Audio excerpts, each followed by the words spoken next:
let's do it. Let's Okay. get at her. Let's get at her. That's my new thing, by the way. Let's come up with a new thing. What? That'll be after our "Let's Figure It Out" segment. We're gonna have a "Let's Get JP a New Saying" segment. a new catchphrase. Yes, catchphrase. I got it from this Canadian show called Letterkenny, and it's pretty funny. Oh, so it's not even yours. No. So are we just going to start calling you like Jerry because you're stealing other people's stuff and passing it off as your own? Okay, that's not cool. That's not. That's not. That's low, bro. Come on. All right. Hello and welcome to Masters of Divinity. I am your moderator, JP, and I am here as always with, by day, a mild-mannered priest, but by night he is the Velocipaster, the man of the claw.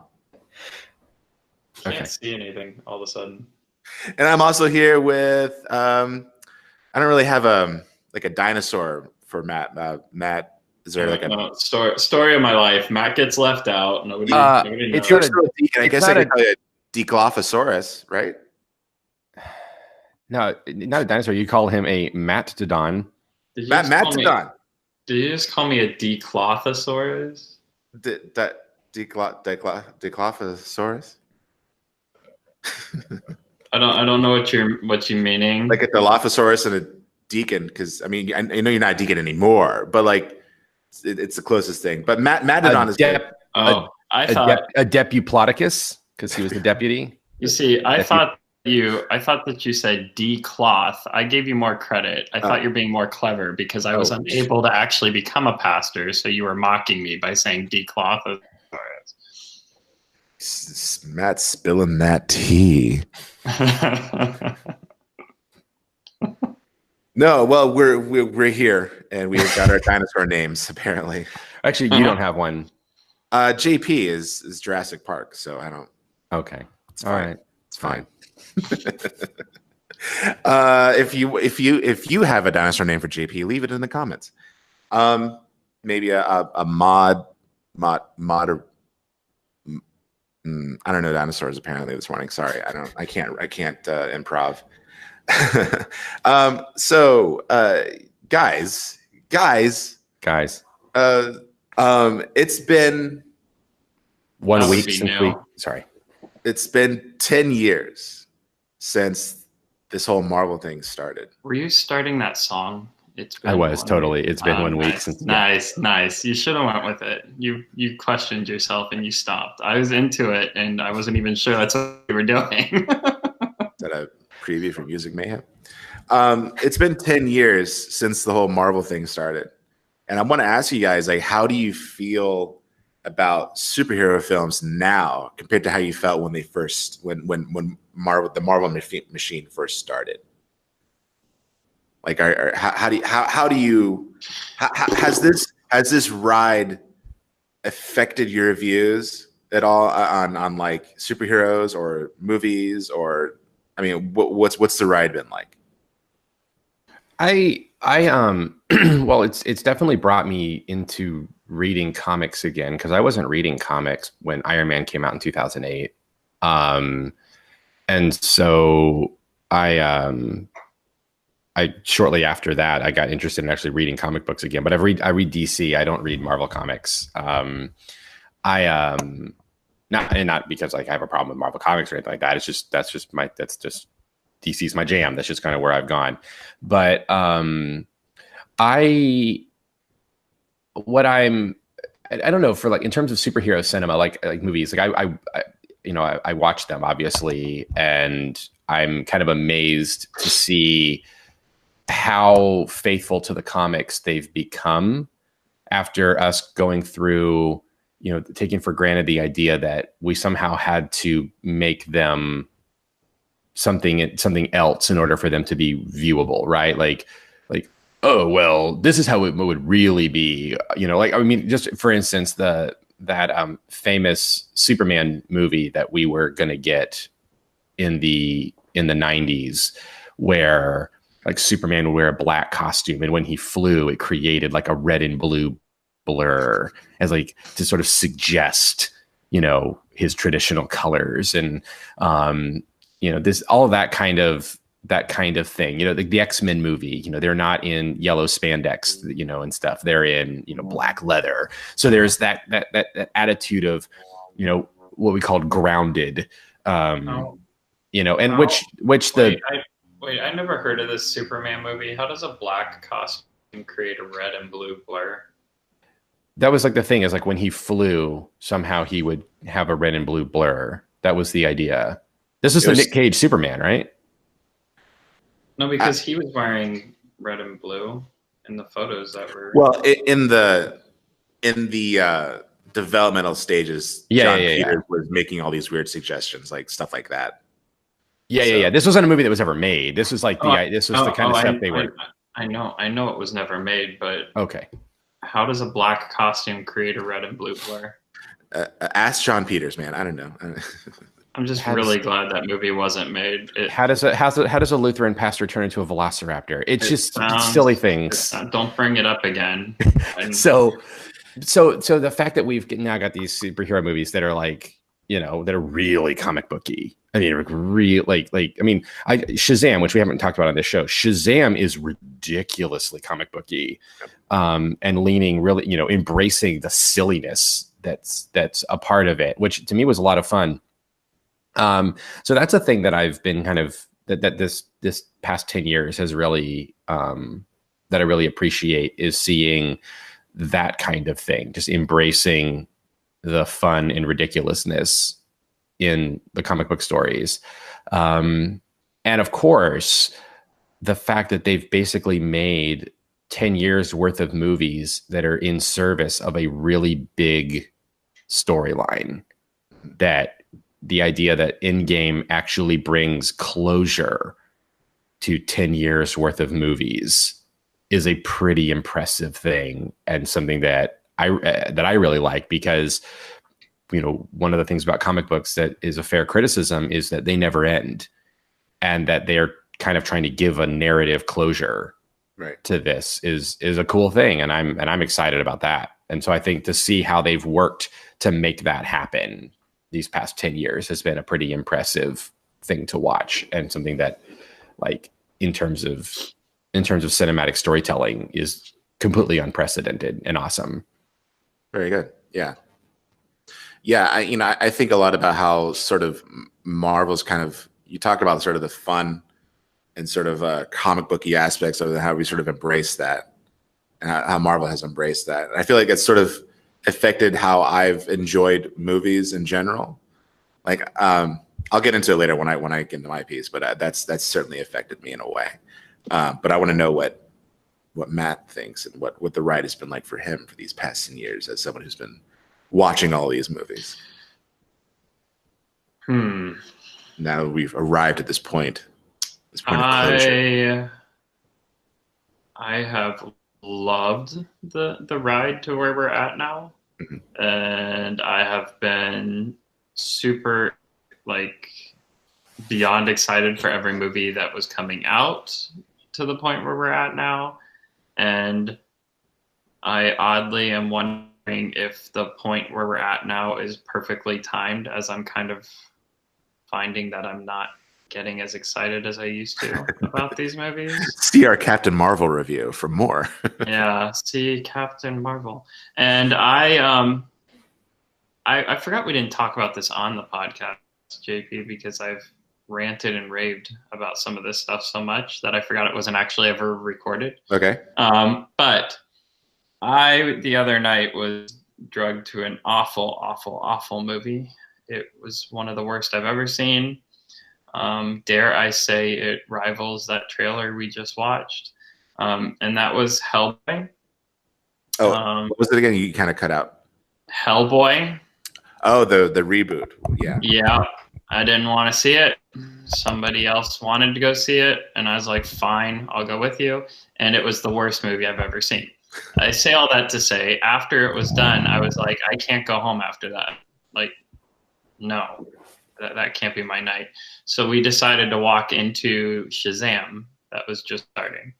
Okay. And I loved it. I cracked up laughing through the whole thing. It was so much fun. I enjoyed it. Probably more so than the people I drug in to watch it, but I loved that movie. And as people know my relationship with the other comic universe movies that are out there, we have a rocky relationship. We're not really friends. We're like, just want to point out the shirt that he's wearing. We're like we're like frenemies. I have to go see them, and I like can't wait to see them, and then I will fight with them when I get there. The exception being Wonder Woman, but this movie was great. I enjoyed it, beginning to end. Thought it was a fun ride, and it has kind of a weird throwback feel to it, to like the Batman and Robins, the Batman Forevers, like the Joel Schumacher Batman movies. Right. Like, don't get me wrong, not quite that level of cheesy, because those movies are so cheesy and not on purpose. Like, it's just not. But it kind of has that throwback feel to like the old superhero movies where it was just a fun movie to sit down and watch from beginning to end. There wasn't really like depth and darkness. It was just fun. And I kind of wonder if we're reaching a point where those are the movies that are going to kind of have a comeback. If superhero movies are going to continue, they're kind of go back to just the fun experience. Because I feel like, I don't know, I feel like we're running out of these. The more they try and impress me with the other ones, the more I feel like what's happening. Yeah, sorry, go ahead. No, I was gonna say, I mean, I think when the idea of them trying to make like sort of big introspective statements about society or whatever, which is unfortunately what the DC movies have tried to do for the most part. And it was but even with the Marvel movies, it's kind of, how many times can we have a story about somebody having power, some kind of power or responsibility, and that really being like heavy on them and it affecting them, in their happiness or whatever. I mean, I know they're all kind of the same story, told in different ways, but it's, Shazam was fun because it allows you to sort of see that from the eyes of a kid. It's like, and also had just great gags. Matt, I just real quick, without ruining it for JP, I wish I had seen the movie with you, because I can only imagine how you reacted to the villain monologue during the climax of the movie and how that played out. We should have saw it together, Chuck. We totally should have seen it together. But it wasn't a plan for me to see it. Like I said, I wanted to go see it, and somebody else is like, "No, we're going to go see Hellboy." And I was like, "Fine."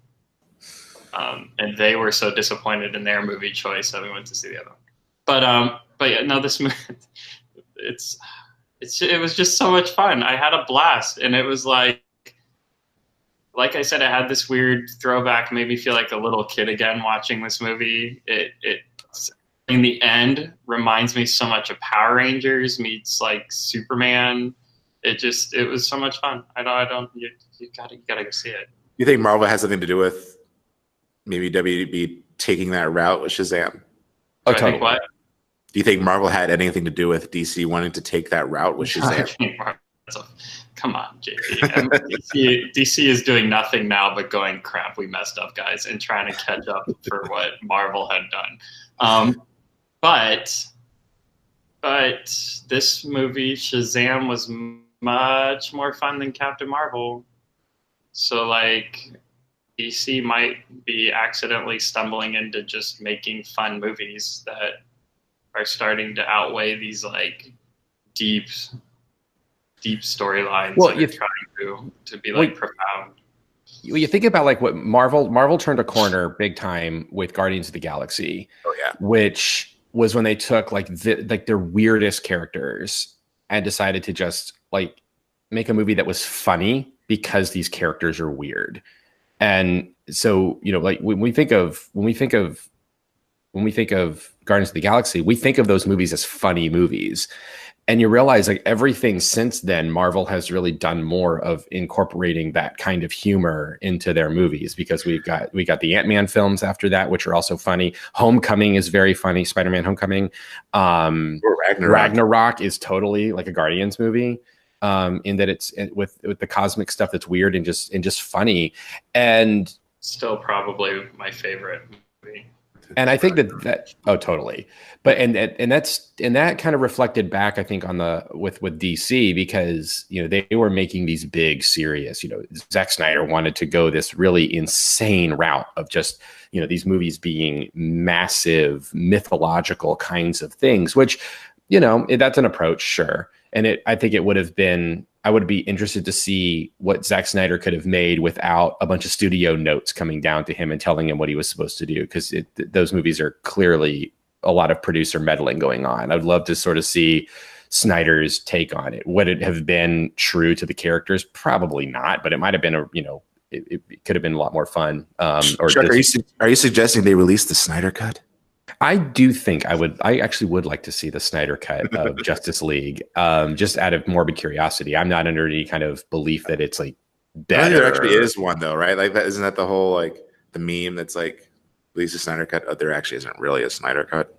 Zack Snyder has said that there is one. Really? Oh, okay. He said there is a Snyder cut that he could put together if he were allowed to do it. But no, I think then, once Guardians came out, we realized we could acknowledge this. And similar thing with DC is Wonder Woman is just a good movie. But then with Aquaman and Captain Marvel, they were just realized, like, let's just make these movies with some of our most ridiculous characters and just lean into the ridiculousness. And you can tell they tried to do that with Suicide Squad in post-production. Yes. So I mean, I know we spent more time talking about DC than we've talked about Marvel so far. Well, I mean, it is. But I think that effect that Marvel had on this film genre is obvious, and that when anyone tries to do something different than it doesn't work. There is something telling about the fact that we just talked more about DC than Marvel. That's what I'm. There's something telling there. Because when would I have ever let you talk that much about DC over Marvel? I would have interrupted you, and I would have steered us back toward the wonderful Marvel movies.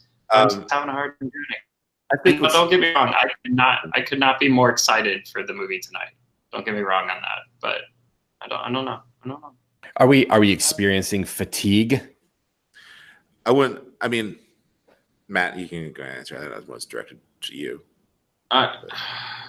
I don't think fatigue is the right word for it, because it's not that I'm getting tired of seeing the superhero movies and the like over the top effects and action, but maybe a level of fatigue with maybe the formula is finally starting to reach its end, and it's time to mix it a little bit, because every movie's just starting to feel like the same movie. So it's not like fatigue with the genre or the concept. It's more like, all right, it's time to kind of put a new spice into the mix, or it's just reaching I mean, even amazing isn't amazing anymore if it's just the same thing over and over and over and over. Yeah, I kind of got the feeling when I watched Captain Marvel, I kind of got the feeling that they were starting to really dig their heels into like letting the formula do the heavy lifting, as opposed to, like what James Gunn does with Guardians, just like find ways to really endear characters to us. But I don't know if it's really fatigue. I mean, I don't know. I'll get to that. But I do want to point one thing out that I think is really interesting when you talk about how Guardians of the Galaxy is sort of a turning point. When you consider the Marvel movies that are coming out before Guardians of the Galaxy, at least in that year alone, was Iron Man 3, Thor: The Dark World, and Captain America: The Winter Soldier. They were like almost getting more serious. Especially Winter Soldier is probably the most serious Marvel movie out of all of them. At least until we watch Endgame. I have a feeling Endgame is going to be pretty serious. But like, Thor: The Dark World was pretty dark. But Winter Soldier was probably the most, you could probably say, introspective, the most gritty, most kind of real worldish. I kind of feel like Winter Soldier is Marvel's DC movie. Yeah. Yeah. I mean, in a lot of ways, Winter Soldier covers some ground that's fairly similar to like the ground that's covered in things like, well, definitely The Dark Knight, with the whole espionage, police state thing, distrust of the government. We see that with like hints of that in Man of Steel, but definitely also in Batman vs Superman. And so yeah, I mean, it is that. I mean, and it makes me think of something that is also interesting to talk about, and it's something that I love about Star Trek. Is that Star Trek uses its, it has its aesthetic, it has its universe and everything, and it uses that to tell different kinds of stories. Like you have, like just last night I watched Next Generation's episode Suspicions, which is a murder mystery.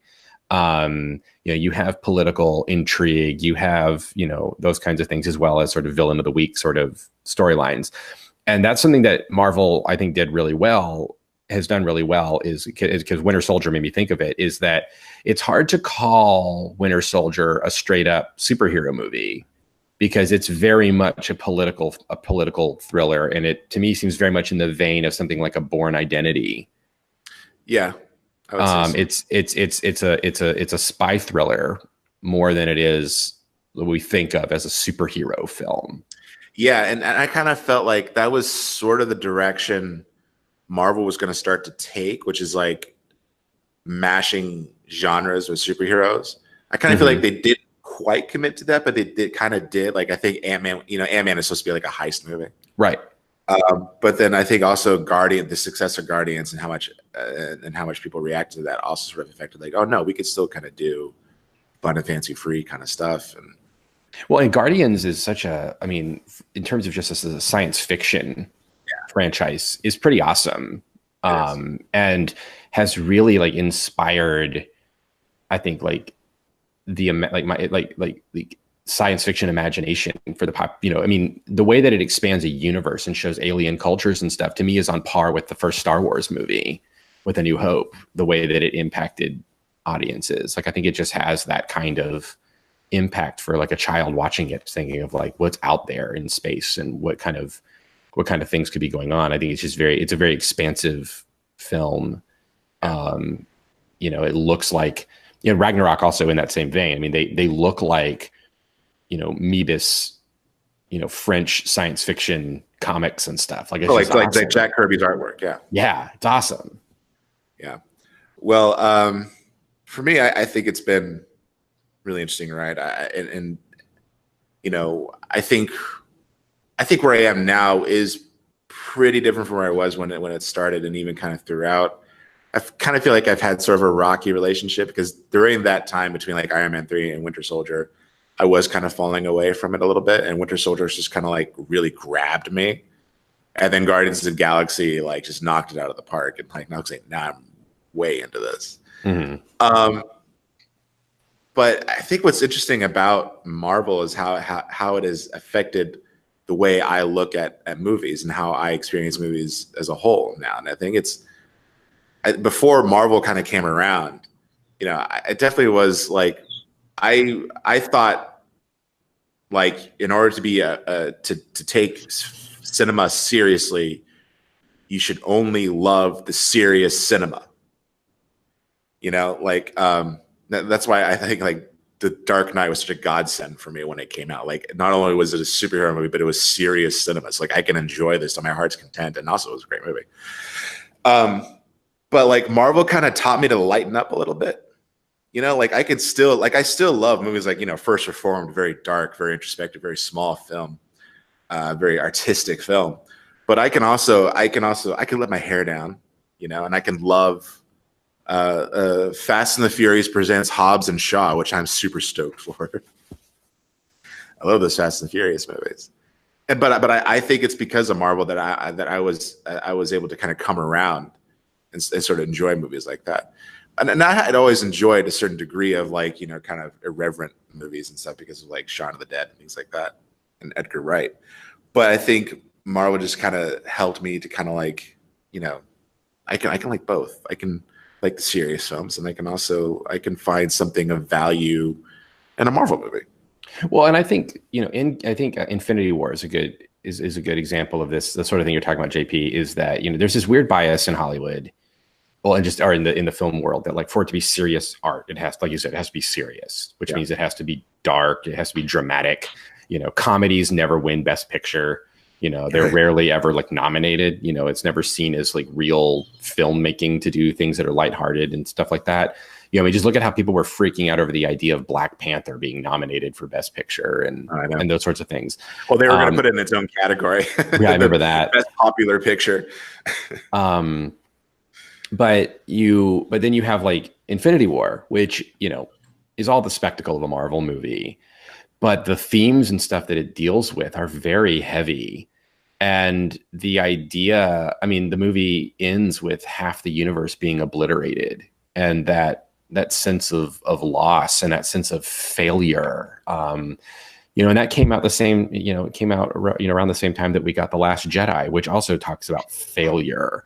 And so we have these big movies that are dealing with these very, now truly, thematic elements that you would typically expect to see only in these smaller, indie typical, artsy, serious quotes, quote unquote movies that, they're sticking that stuff in to these major tentpole blockbuster releases, which I feel like, I'm kind of amazed that we haven't had that before, because, if you want to use cinema as a way to impact the way people think and to challenge people's conventions of the world, then you've got to stick that kind of stuff in the movies that people are seeing.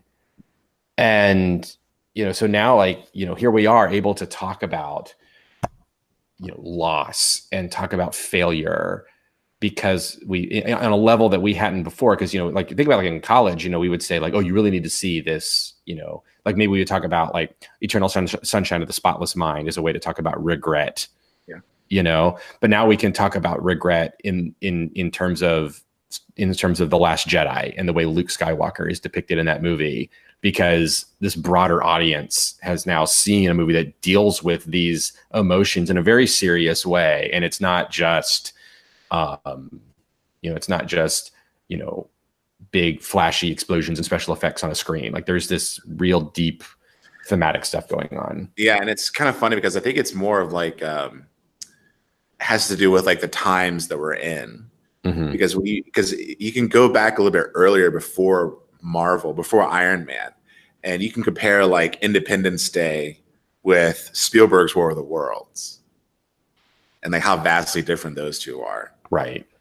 So I think that's interesting. And I think this decade is sort of, or these past 2 decades, I should say by now, are sort of like blockbusters trying to get smarter.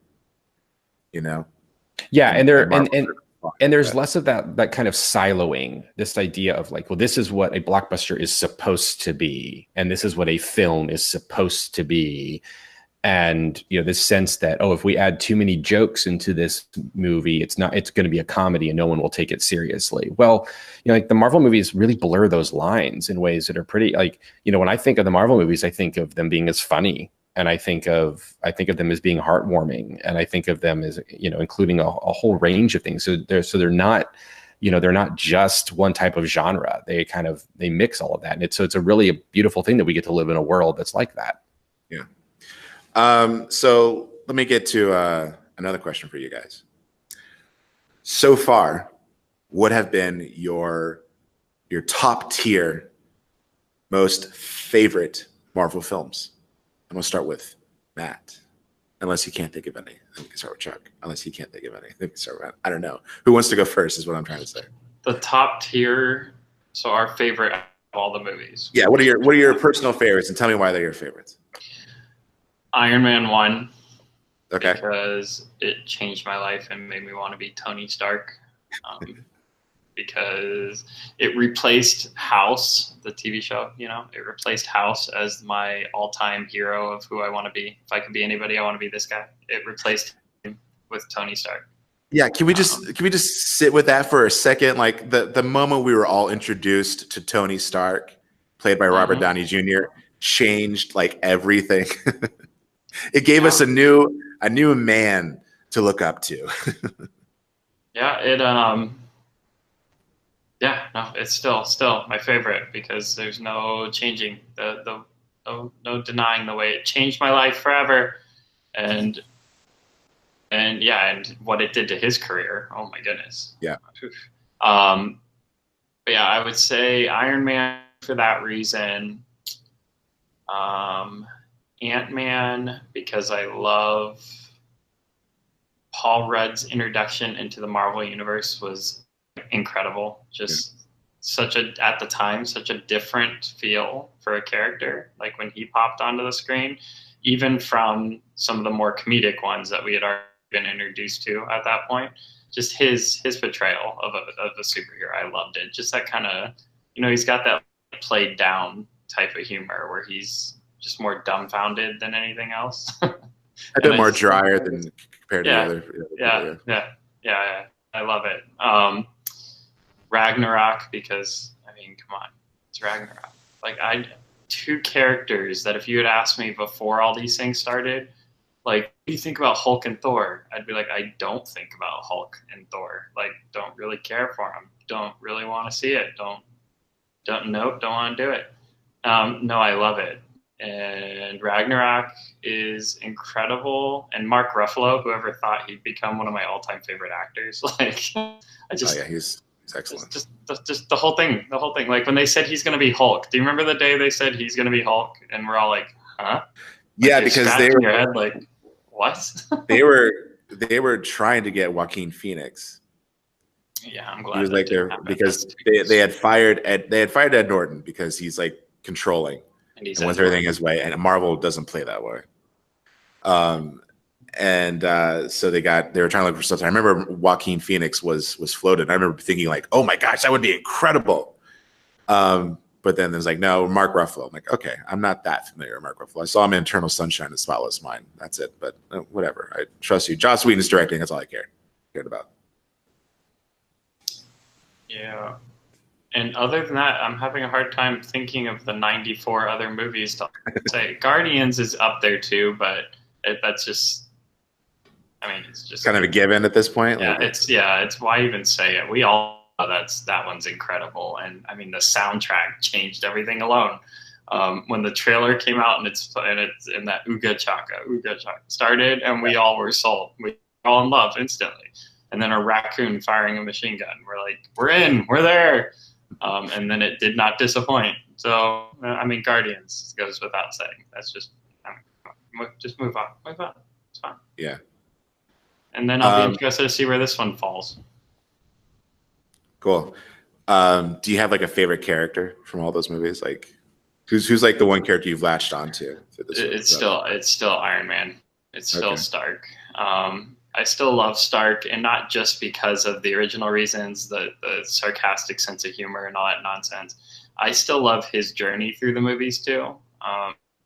Is dealing with anxiety and depression and guilt, like his character, and they all deal with them on levels, but his character, if you go back and watch his storyline, deals with it on some pretty extreme levels. Like, what other superhero do you watch have a panic attack in the middle of a fight? To collapse behind a car and have a panic attack in the midst of a fight is something I don't think I've ever seen in a superhero movie. You see him get like scared, but a full-on like I can't breathe panic attack. It was a deep thing to have him deal with, and to use that character, even the one that's kind of just the sense of humor, the wit, and then to use him to be the voice of depression and anxiety was interesting, and I like it. Yeah, Iron Man 3 really affected me. Like that movie just felt like just had a different feel to it for me when I was watching, because I was kind of going through anxiety and stuff. And seeing it portrayed, I felt like a weird kind of kinship with the character.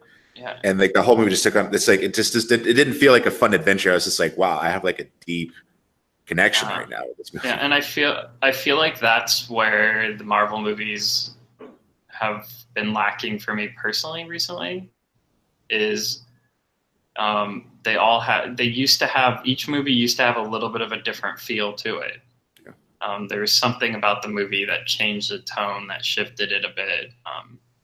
And now that it just seems like they're all the same movie. It's all just one really long movie instead of a bunch of movies. So I kind of miss that little bit of like Iron Man 3. If you go back and watch it, it fits right into the whole Marvel movie formula, but it has these moments where it changes tone and deals with the anxiety. It has the kind of a different feel to the movie itself. You go back and watch Ant-Man, it's got this sense of humor that slows things down and kind of backs off the bigger story points for a bit to kind of dwell with the characters. And now we're just kind of getting into, all right, we got this ball rolling, just roll forward and get to the big climactic movie that we're all waiting for. So maybe this, they know they've known what they're doing. They haven't failed me yet. So maybe that was their whole point, and that's why this is kind of the end of it. And then they'll jumpstart something new. Not new, it'll still have the Marvel formula, but a new feel to it.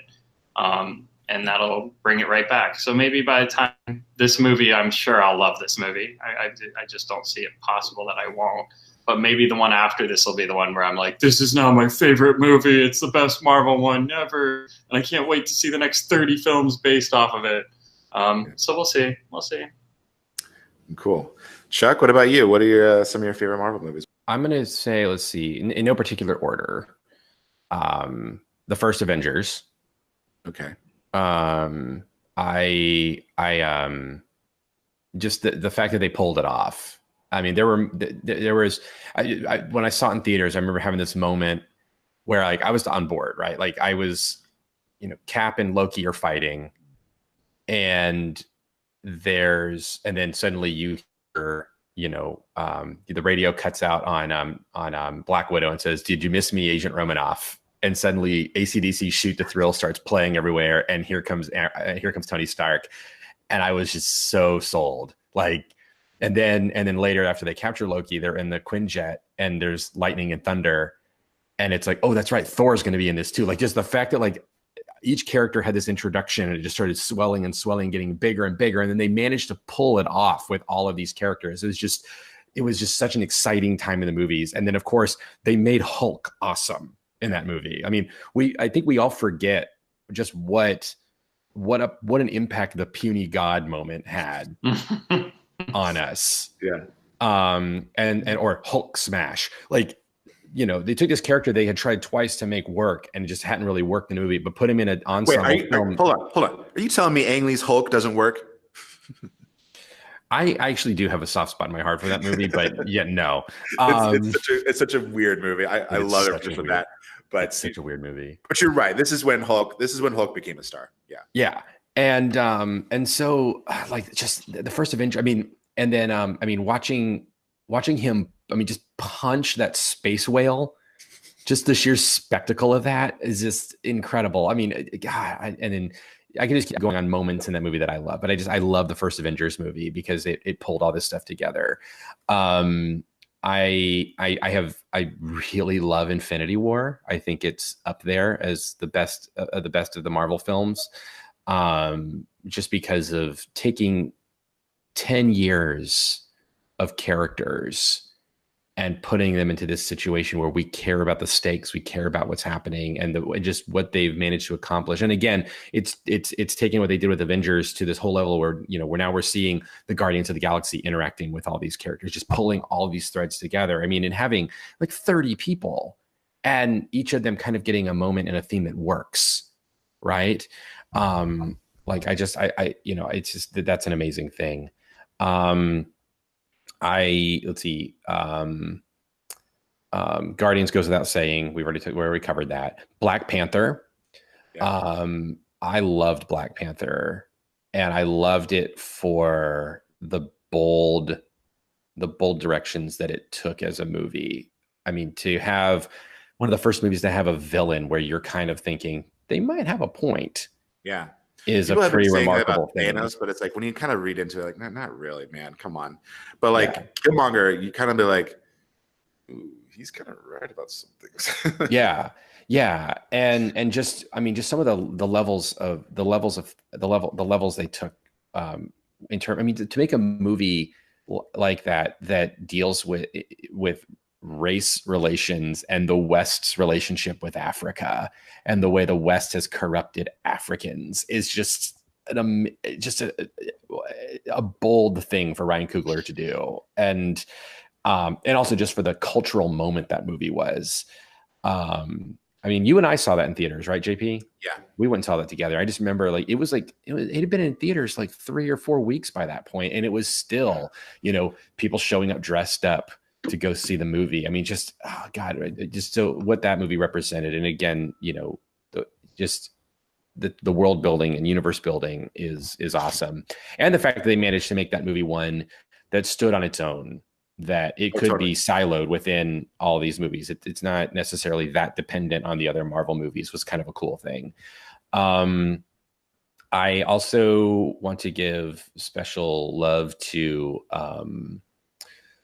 Spider-Man Homecoming. Okay. Which I will say is the best Spider-Man movie. I know that's a bit of a hot take for some people, but I think it's better than all of Raimi's Spider-Man movies. But you haven't seen Into the Spider-Verse yet. I think that should be a disclaimer, right? Okay, fair. Fair. That's fair. But in terms of live action Spider-Man movies, okay, the best. I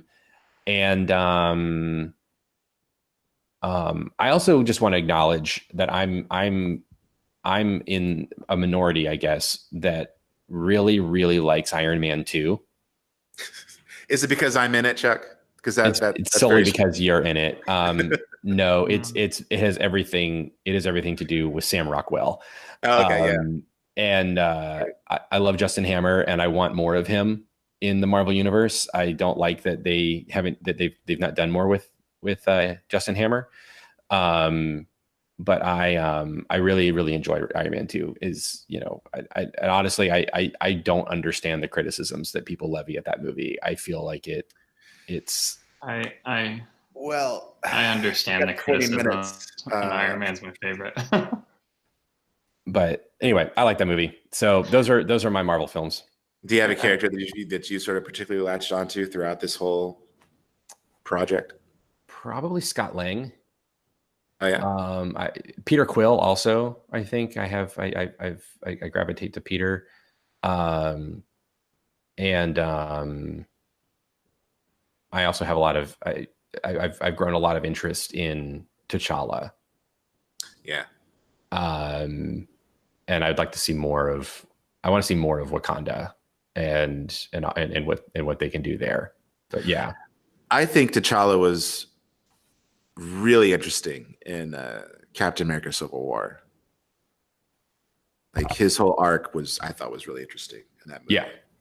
Yeah. How just sort of enraged he was and wanting revenge, and then kind of watching the Avengers deal with it. He just like was really privy to what's going on. It was like, I'm not going to be like that. Mm-hmm, mm-hmm. That was really interesting. I forgot. See, there's so many movies I forgot. Probably my favorite one of all of them, and I forgot it, is probably Civil War. Yeah.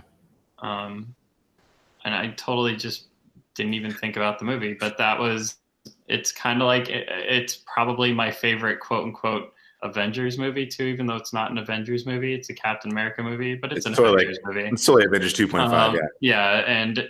But it was the first appearance of the new Spider-Man, as well as Black Panther, right? Black Panther, and it was Ant-Man's introduction to the rest of the superhero team with his thanks for thinking of me, or when he meets Captain America and he can't even talk.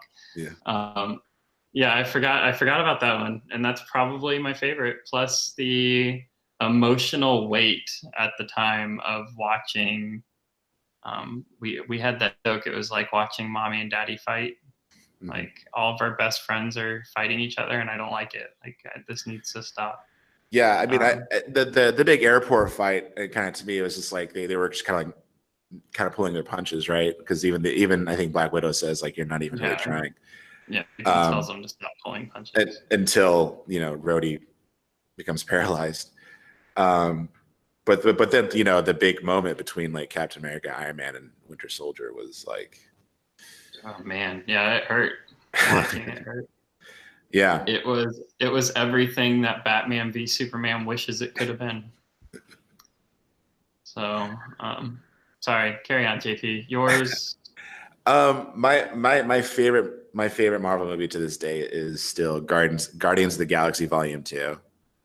And I'm still kind of surprised at how much of a minority I am in that camp, how much I love that movie. A lot of people I kind of roll with online, they don't like the movie at all.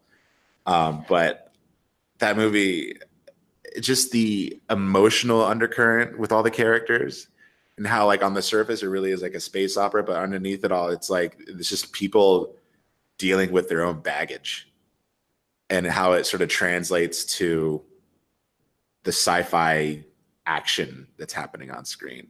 This stuff between Yondu and Rocket, where you have this blue alien with a red mohawk talking to this talking raccoon, telling him like, you push people away, even your closest friends. And I know you do that because I do it too. And like having that being sort of like an emotional climax, like it was sort of like an arc in this space fantasy. And how like most of the movie, Peter is just kind of spending time with his dad and trying to get to know him and trying to connect with him and figuring out like who he is, and just like this, just the character of Ego, like probably my favorite villain out of the entire MCU, because there's just so much meaning in his character. Like, and it's you could say it's a little on the nose because his character's named Ego. It's Peter Quill dealing with Ego, which is like his biggest enemy. Which is what got everybody in trouble in Infinity War in the first place. Still dealing with that ego. And yes, so yeah, I don't know. Guardians of the Galaxy Volume 2. I just don't think I think that movie has the most emotional depth out of all of them, and it's handled with like so many characters. We've talked about all these, like there's just been at least it was like 4 or 5 Avengers movies like that are big crossover events. Guardians of the Galaxy, both movies are basically team up movies like the Avengers were, and yet they're able to kind of pull off things that they weren't able to. Like I still think there's more emotional depth in the Guardians movies, both of them, than in any of the Avengers films, and that's just my opinion. So Guardians of the Galaxy Volume 2 is my favorite. And then I think after that, definitely the other Guardians of the Galaxy, mostly for this kind of the same reason. And then Thor Ragnarok, because I thought it had some really bold things to say about like colonialism. And how they were able to come to terms with like what Asgard was, and like how it got founded and why it was okay to let it go. It's like, okay, yeah, sure, we'll let Hela have what she wants, which is she can have Asgard, but we're also going to destroy it, because the whole idea of like Asgard is not a place, it's a people. Like I thought that was really interesting. Right. The fact that it comes with it's coming from somebody, Taika Waititi, who's a great comedic actor, great comedic director, but he has a Maori background. So like he knows a thing or two about colonialism, how it's affected, him and his people and his family. And so like it's really interesting. It's kind of on the same, to me, it's sort of on the same wavelength as Black Panther, because they are sort of talking about colonialism. And only Black Panther is more about like isolationism, and how that's like you've kind of let your fear kind of like make you become something you don't really want to become, and Killmonger's able to exploit that and stuff, and that's why someone would agree with this. But anyway, Thor Ragnarok, awesome.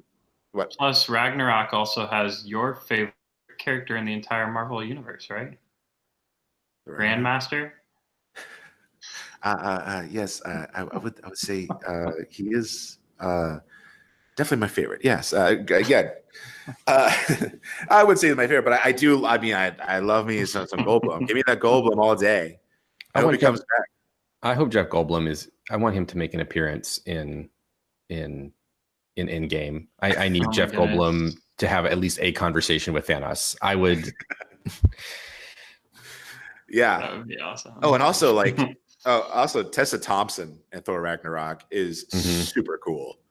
Oh yeah, probably one of the coolest characters in Marvel. So yeah, Thor Ragnarok is a blast, and I love to death. It's just a great time. And then I would say Black Panther. A lot of the same reasons Chuck mentioned, and to this day, the Killmonger's dying words are just like, whoa, I can't believe they said that. Like, that's incredible. What were they again? There was like, bury me with my people. Bury me in the Atlantic. They say bury me in the Atlantic Ocean so I can be with my people. Yeah. Who'd rather jump off the ships than live a life of bondage? Wow. For a villain to say that, like, that was powerful. And I also think, I think that the greatest strength of Black Panther are supporting characters. There's such a great supporting cast. Like, I think probably my biggest criticism is T'Challa is a little overshadowed by like this great supporting cast of like, just like Shuri and what are the Jabari, and then you have was it Okoye and the I can't remember what the warriors are known as, but yeah, and Baku, and I don't know. There's just like the world building, like you said, Chuck, is probably the best in all of them. Probably it rivals, Guardians of the Galaxy in that respect. So yeah, that's a great movie to get lost. And I think that what I love the most about Black Panther is that it doesn't look like a Marvel movie. Like, I think they gave him a lot of free reign. They gave why am I forgetting everybody's name? I'm so fried. The guy who directed Ryan Coogler. They gave Ryan Coogler a lot of free reign to kind of do whatever he wanted visually. And while there are some moments where it's like, okay, this feels a little Marvel-y, like the fight on the railway. I'm not a huge fan of that. Yeah. But that's just like a small part. The rest of the movie is like incredible. But the movie sounds and looks and feels very unique compared to the rest of the Marvel Universe, even Guardians of the Galaxy. It has one of my favorite cinematic moments in all of. Sorry to interrupt you, but it has one of my favorite cinematic moments in all of the Marvel movies, and that is the arrival at Wakanda. Because I love that. I love the song Wakanda, that piece of music that plays when he's like, when T'Challa says like, I never get sick of seeing this, and it's as they're getting ready to enter into the holographic mountain, and that they're just such a great, like, you can just feel that feeling of like, I mean, I'm a white man saying this, but it's like sort of adjacent to this sense of sort of like African pride of just like, this represents what we know we could have if it weren't for all this horrible stuff that had happened to us. It's just that, it's great. And oh gosh, I could go on forever about other movies, but I kind of want to. I'll talk on. Okay, all right. Captain America: The First Avenger is probably my favorite Phase 1 movie, and that is such a great, just sort of old-fashioned World War II adventure movie. And Chris Evans has played Captain America so brilliantly. And that's sort of the character that I've latched onto the most throughout these 10 years. Because I'm really fascinated by his character, because he hasn't really changed that much, Because I think the whole point of his character is getting the world around him to change, because he's sort of supposed to be this sort of inherently moral person.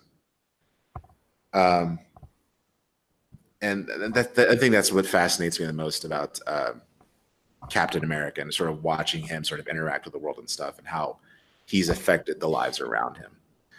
And First Avenger is great, mostly because I love First Avenger because of the relationship between him and Peggy. And I don't think people realize like how much that narrative sort of hinges on that relationship, and Dude, they never get together again. can you even try to imagine, much less actually remember, a world where a movie came out called The First Avenger, and we were all like, "Are we ever actually going to get an Avengers movie?" Yeah. Can you even think back that far and remember what that was like? It's a wonderful. Will we ever actually get to see this Avengers movie? Will it ever actually happen? Yeah. God, yeah. Just like I remember being with Matt Brandis. I think it was with Matt Brandis. No, it wasn't. I take it back. It was because I saw Iron Man by myself, and I can remember sitting there alone because I was by myself. So I was in the theater by myself, and I went through the whole the whole credits thing, and that moment when Samuel L. Jackson shows up as Nick Fury for the first time and says, he talks about the Avengers Initiative. It was like, what? They're really going to do this? It seems so quaint back then because I didn't really believe it. I was like, yeah, that's a nice try. Mm-hmm. Even though it was being announced, I was like, yeah, we'll see. We'll see. I was like, oh, I guess they are doing it. Okay. It wasn't until they actually officially announced the Captain America and Thor. I was like, oh, well, okay. Nice. Which also, can you remember or even imagine a day when movies used to only have one stinger after the trailers? Now there's a whole nother movie during those stinking after the credits. Now there's a whole movie in there. Yeah, the film industry should be thanking Marvel. Now people stay during the credits and actually watch their name get scrolled up. Mm-hmm, mm-hmm. Well, unfortunately, Matt has to depart from our discussion. And I am not quite 50% though, so we're still doing better than the Marvel Universe. So I'm going to disappear, but I will return, and I will have seen Endgame, and I will have more to say. So to you, Matt, was a good journey. Do we want to snap and make Matt disappear? One last time. Okay. Right. So what are you looking for? So long, Matt, who's been snapshored. So what are you looking forward to in the future, Chuck, as far as Marvel is concerned? What are you anticipating? What I want to see happen. There's two things I really want to see happen. Is I want to see Spider-Man Far From Home. Yeah. I want it to end with a pan or something at the very end where the now abandoned Avengers Tower has been purchased by someone named Baxter. And it becomes the Baxter Building. And that's our first wink that the Fantastic Four will be showing up. And Sokovia has been taken over by this new community of Romani people, and they've changed its name to Latveria. Yeah. And they're rebuilding. See, what I would love to see is I would like to see.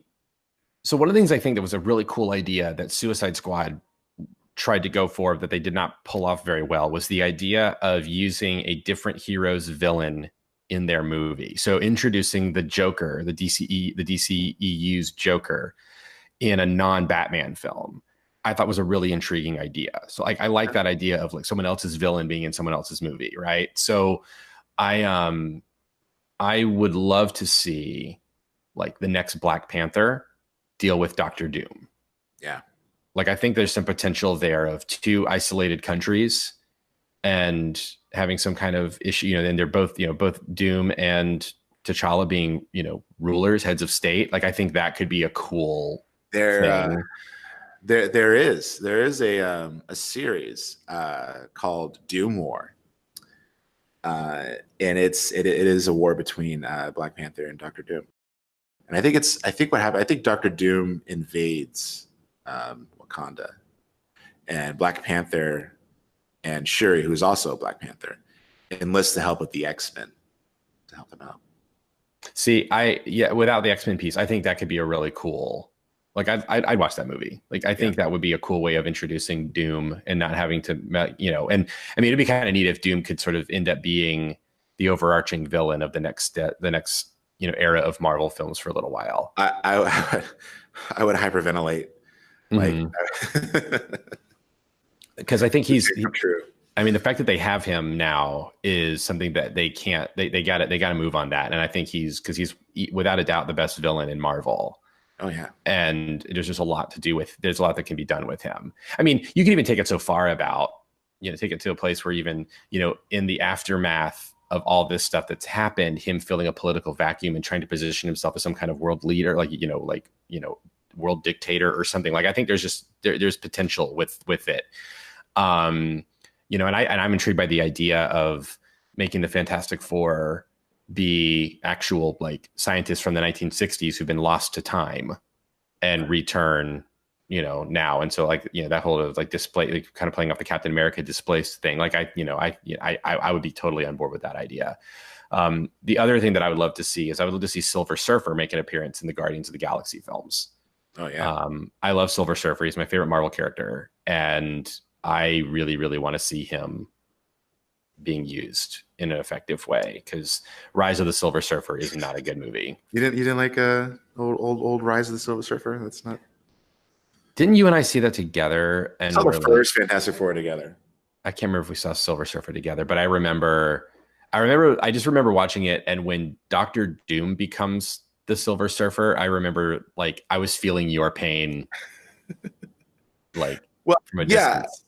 Because when he became the Silver Surfer, when he got the powers cosmic in the comics, it was like a huge deal. Like it was like, oh, we're all screwed. Mm-hmm. But this one, it's like, oh, it wouldn't be funny if he was the Silver Surfer. Oh, yeah, great. Thanks, guys. So I would love to see Silver Surfer. So yeah, basically anything tangentially related to the Fantastic Four, like I would love to see in the MCU, but like spread out. Like I don't know, just say like, a Fantastic Four film that deals with all of this. Like as cool as a Fantastic Four film could be, I would like to see them utilize them and the stuff, sort of adjacent to them. One thing that I don't know that I need to see in the MCU are the X-Men. It's, if they are planning to integrate the X-Men into the MCU, it's going to be tough because of how much Marvel has gone through, like the history of Marvel already without the X-Men with them. Right. The only thing that I could think is that somehow, depending on how Endgame ends, that restoring people from the snap somehow introduces the metagene, or the mutagenic, the X gene, whatever, the X gene, into the populace. But again, right, like how do you deal with like a character like Wolverine who's older than Captain America? Yeah, exactly. Who probably would have rubbed shoulders with Captain America during World War II or something like. Yeah, I mean, unless you do something where the Canadian government just has that, they're just that clandestine. Yeah, exactly. But I mean, I would love to. That being said, I would love to see Wolverine and Hulk go at it. Oh yeah. But I also don't know who you would get to play Wolverine, because it's just Hugh Jackman is Wolverine, man. I just don't know how you. And Logan was just such a good close to that character. So again, like I don't know. I mean, I would like to see different X-Men involved in it if they were to do it. Like I wish Matt were here, because I'm totally on board with seeing like Cyclops done well. Yeah. For those who don't know, Matt's absolute favorite comic book character of all time is Scott Summers, who was also known as Cyclops in the X-Men comics. Right. Yeah, it's that would be cool to watch. It would also be really cool to see how MCU would do Magneto. Oh God! Yeah. And he's been perfectly cast twice. Like Ian McKellen playing was like perfect, and then now being played by Fassbender is also, I think, perfect. So you got third time casting Magneto. Good luck with that. And even like Xavier, like man.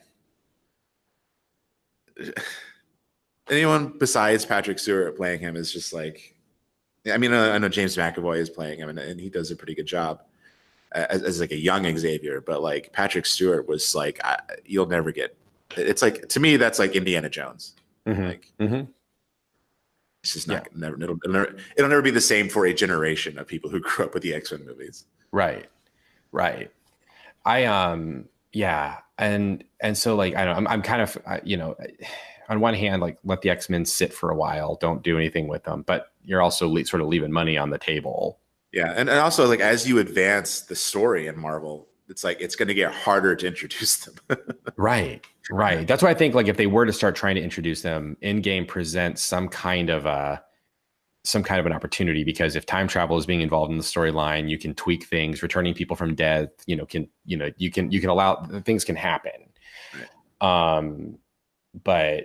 But yeah, it would be a tough thing. And plus, like, even within the comics, the X-Men feel kind of weird.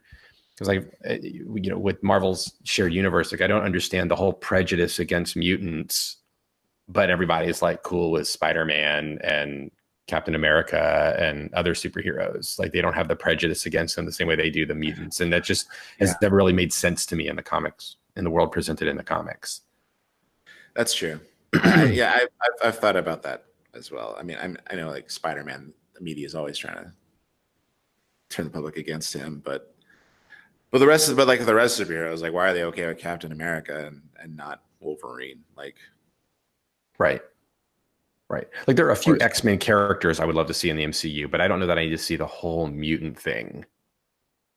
Yeah, it kind of makes me wonder, like, if they do introduce X-Men, are they going to bring in the whole, like, civil rights aspect, the civil rights metaphor? Like, are they going to completely abandon it? Like,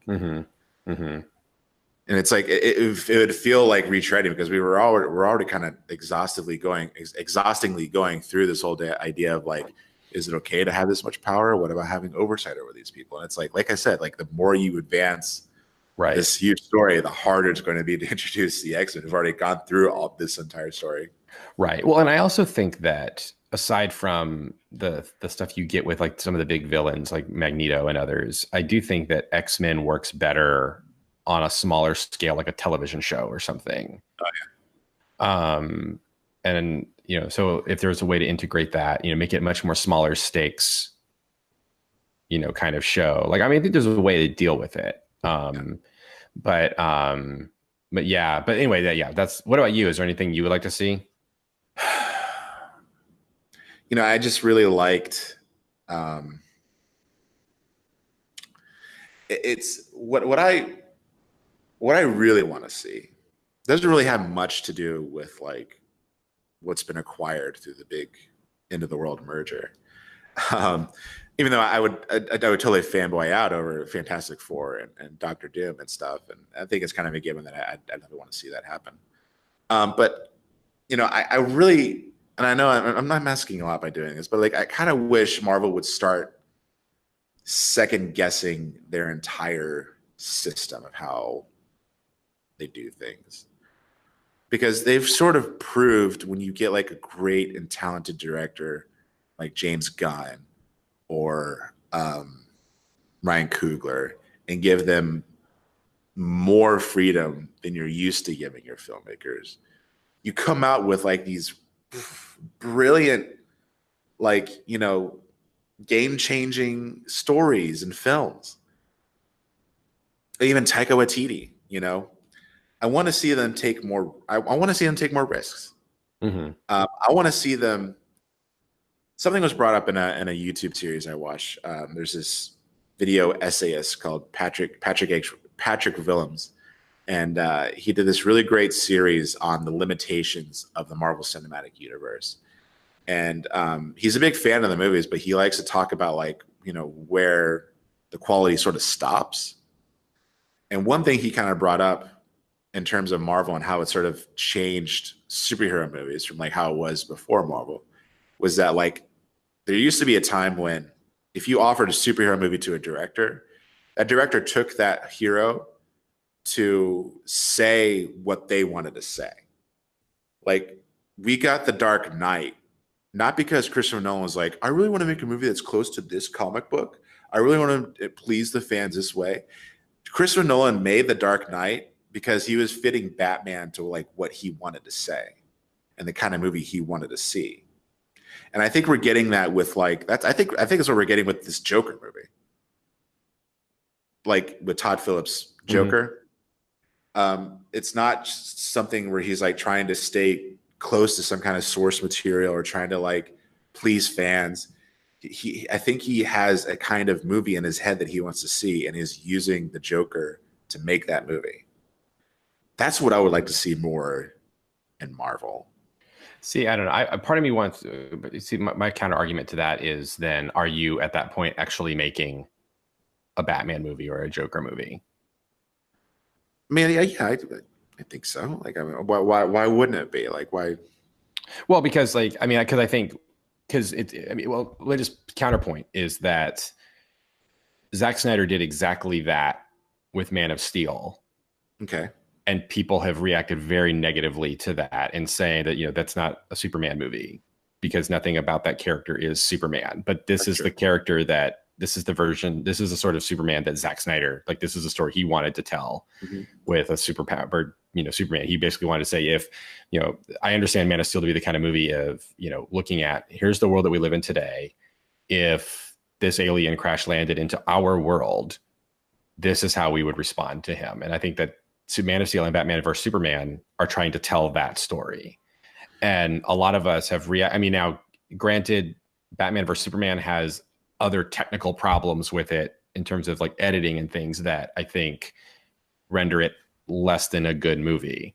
Yeah. But I do think that there are some valid statements to be made about Man of Steel, and I mean, again, I like Man of Steel, so I'm just kind of operating as a counter argument to your statement. And I'll also say that I'm kind of I've entered a phase in my life, JP, where I think The Dark Knight might be a bit overrated. Oh no. Oh no. I don't know.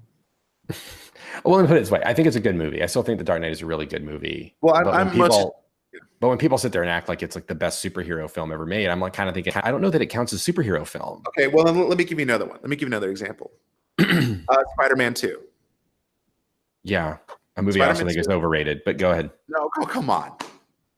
I do. I think it's overrated. I've long thought it was overrated. This isn't like my hot take. Like I've never understood the universal love that movie has got. Well, I don't want to get into it now, but I'm getting to a point where I'm getting exhausted with my own voice. But but I feel like I just, I think you're right. There was a big backlash. People were like, oh, this isn't Superman. This isn't what I don't know if time will tell if people were wrong or not. I think you're right about Batman vs Superman. I think that movie had more technical issues. And the reason why it didn't really work is, I know, in my opinion, it didn't really work narratively. Or a lot of different reasons why I don't like that movie. Not just because it wasn't true to source material. Man of Steel, I've always kind of gone back and forth on. But the point I'm trying to make is that I just want to see more of a risk in terms of Marvel. Mostly because I kind of feel like that's what's being done in comics, right? Like that's how we got something like the Batman, what's the Dark Knight Returns. Yeah, what I hear you saying is that you're talking about how, like, in the comics you can read these runs of storylines that are being done, and the character is true to a certain ethos. Yeah. But each iteration has its own stamp from the author. Like John Byrne's Superman in the 80s is like definitive Superman, and it is very much John Byrne, and like his version of Superman is very different than, say, like Brian Michael Bendis's version of Superman that's going on right now. And they both these stories, to me, feel true to the character of Superman, but they are distinctly the visions of their respective writers and artists. Yeah. Is that the kind of thing you're saying? That is one thing I like to say. That's why I bring up Spider-Man 2. Yeah. Because they gave Sam Raimi all of the control to do whatever he wanted to do, tell whatever story he wanted to. And he did stay true to like a Silver Agey kind of Spider-Man, but it's also still undeniably Sam Raimi. And also, I want to see like someone try to make like a Kingdom Come or something, or like a Superman Red Sun, or I don't know, just things like that. I mean, even like Spider-Man Into the Spider-Verse kind of toyed with that, of like just sort of experimenting with, what can we do? What else can we say with these characters, and what kind of art can we make? I want to take a more artistic approach instead of a more marketable approach. Right. Well, and maybe another good example could be to put it on like a smaller scale is like if you were to make a movie about, say, just spitballing here, Rogue and Gambit. Yeah. You make that a romance and not, you know, two superheroes fighting or doing things. You make a movie that's maybe even don't even show them using their powers in any major extravagant ways. Oh my gosh. We already did this with Logan, right? Yeah. Right. Yeah. Good point. Yeah. So, I mean, maybe Logan is what I should have been using as an example all this time. Yeah. Well, because what you're talking about is that kind of what we touched on earlier, which is using superheroes to tell different genre stories.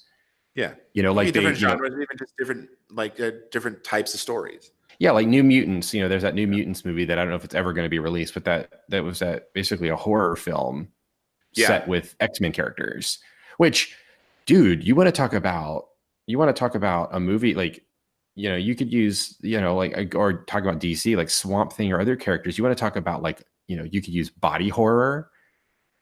You know, that could be I mean, you could make a really interesting movie that's set within these universes that is in a very different place thematically, genre-wise, that, you know, like you could do I mean, imagine like a Wolverine movie that's about him discovering these powers, these claws, this healing. I mean, that's a body horror film. Yeah. You could focus on that, what, you know, what how scary it is to have these kinds of things. And then somewhere down the road, that character could still show up in a big team up movie, because you don't need to show, it doesn't have to. Yeah. So I see what you're saying. And I'm on board with you with this idea. I want to see more. I want it to feel like we're making films again. And I feel, and I realize how snobby that sounds, right?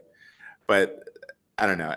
Like when I see this Joker movie coming out, I'm kind of excited now. Like when I heard about it, I'm like, this sounds awful. I can't believe they're doing this. Like, just imagine the fan base, you know, especially Todd Phillips, who's not like a great filmmaker. But, you know, that the trailer came out and I see Joaquin Phoenix, of all people, in the Joker makeup, who's like Joaquin Phoenix, like is like probably my favorite actor right now. And it's like, wow, like this is I think what I really want to see now. Things more like Logan, things more like I don't know, like this Joker movie. And I don't know if it's going to be good, because, like I said, Todd Phillips not a great filmmaker, but I think it's an interesting direction, and it's something I'd like to see more of. And I'd love to see what Marvel would do with it. Right. Well, and like you know, like they're talking about Matt Reeves' Batman movie being like a straight up detective film. Right. Okay. Well, that's a great place for us to end. And yeah. So Chuck, thank you so much for everything. You're welcome. You're welcome.